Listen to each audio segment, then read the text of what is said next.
ASMR with the boys part 2. This one is going to be about a stranger whose video of himself you find. It is going to be a very interesting one. Hello. By the time that you are seeing this, I believe I shall be dead. It is no matter, of course, to you who does not know me, but I must tell you about my story. For many, many times I have thought on this and looked back about whether or not I might have been arrogant in my thoughts, my thought process in this manner. But I'm always trapped by the thought that I am a man of destiny. For I have travelled far and wide, but travelling was never my occupation. A fighter, to be sure. A fighter in many ways. Someone who conquers. Surely, fate is the true factor behind what moves me. I am not necessarily a fatalist, and of course I deny that, as it leads to, in my opinion, nihilism. But I do believe that in fact there are many unknown factors that have pushed me to where I am now. You may not know of formerly Owain Dingo. That is hard to pronounce for me, so I might not have done it correctly, but a nation you probably haven't heard of. Of course, now I have shaped it after my own name, wrong or right or neutral, maybe, but I am a self-styled king. Yet I have been taken with ailment. This video, surely, by the time it has been distributed to whoever has been seen fit to receive this, by the time that this distribution has occurred, I surely must be dead. My ailment is unknown, nor is it known how or when I got it. But certainly it kills me, rotten throughout everything. I feel my bones and blood boiling and cracking, or other way around, but if you were to say that respectively, yes, cracking and boiling respectively is the way to do it. And as you can tell, my brain feels as if it has turned to slush. But that is not what must be focused on. I must sell this wondrous land to you, who I have devised, or my advisors have devised, to be my heir. And hopefully we have made a decision for somebody who knows what heir means, H-E-I-R, meaning the inheritor, the person who takes on afterwards. That is who you are. Yes, you. And this land is very wondrous, from all the fields and plains and jungles, the clear blue water, this is what I must tell you about. Going from village to ocean and plain and jungle. Let's start with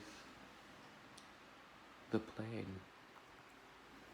You can walk around it for miles and miles, or what seems like miles and miles, and you can spend hours out on there seeing things you'd never seen before, which is funny because you can see for miles in any direction. It's so clear. The animals are so tricky and intelligent that they can hide themselves even in this flat ground. Some dig under, some look exactly like how the ground is and lay down. Some manage to hide in what little shrubbery there is. No matter what, it's nice to go around and observe these beautiful creatures, as well as the land itself, so clear, so untouched. Then from a walk in the plain, if you go along the beautiful glistening rivers, you can get into one of the villages. You can talk to many of the locals, to how well you understand the language, or how well they understand English. Well, that doesn't matter too much. You can get things understood through enough hand gestures. At least that's how I've made it around most countries. Of course, I've had to learn being king. Well, nobody thinks of me as king, but that's how I think of myself. The villages are nice. You can, depending on where they are, you can get fresh fish, fresh game and meat, birds. Not too much agriculture, but some herding and ranching. Of course, ranching usually is in reference to places like North America and Africa.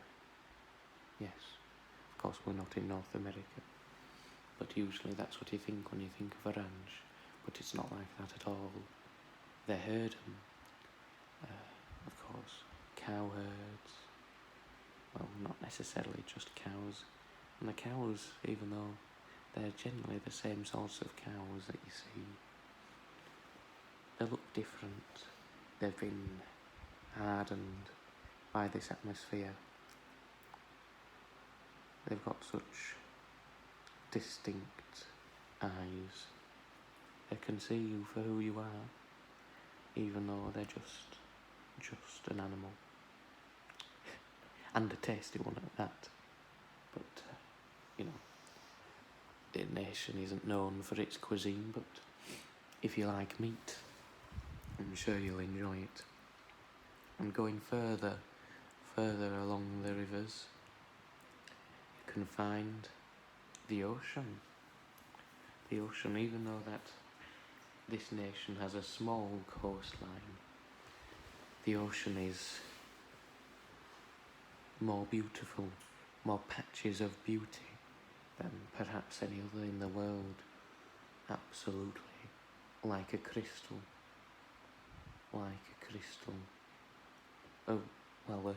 A blue crystal, or a greeny blue crystal, that is turquoise. Fancy colours. I don't know the names of them, but turquoise is one I can recall. You can go there, you can swim in with your eyes open, if you don't mind the salt, but, well, a bit of salt's never harmed anyone anyways.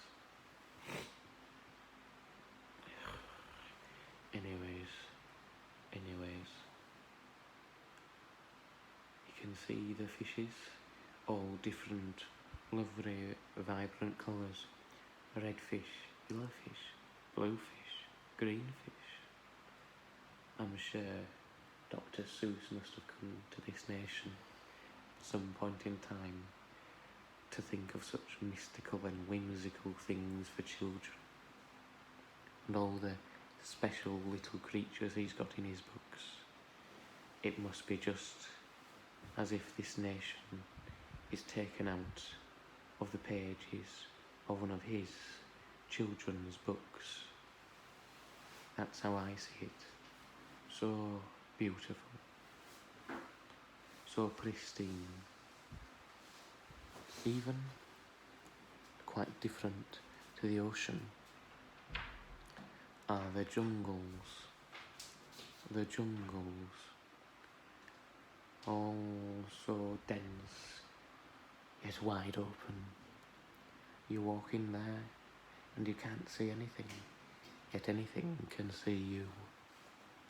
That's what it's like until you get to know the place. Rather than, I know you must not think I am learned, travelling around all these different unknown countries, but in fact I must reference another book, just out of The Hobbit, just like all the little hobbits, like Bilbo Baggins and all the Bagginses and Tooks and Fallowhairs and however you call them.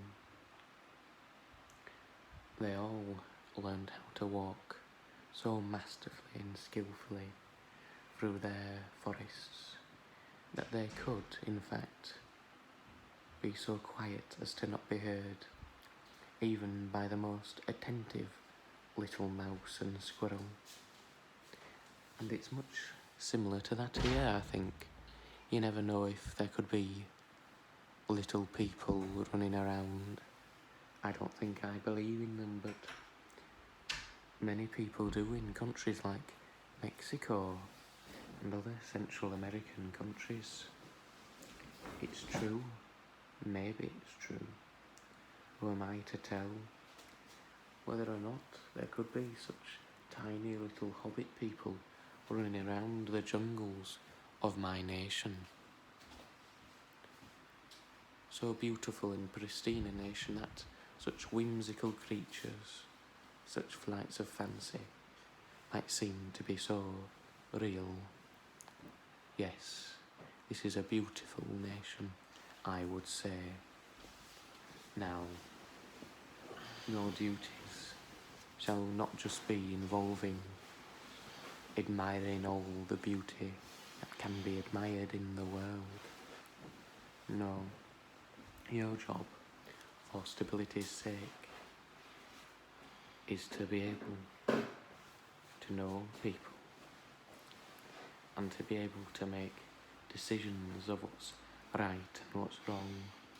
Surely that is the most hard decision to make, for we are the only ones who can make those decisions, at least the only ones that we can see on this earth for the time being. Of course, there might be the little people, there might be the ghosts and the demons, but we are the only ones who are of flesh and blood, who walk this earth, that make the decision of what's right and wrong. It's easy to be like an animal, to just be doing what you know to be right, what feels right. But you, I have chosen you for a higher calling than that.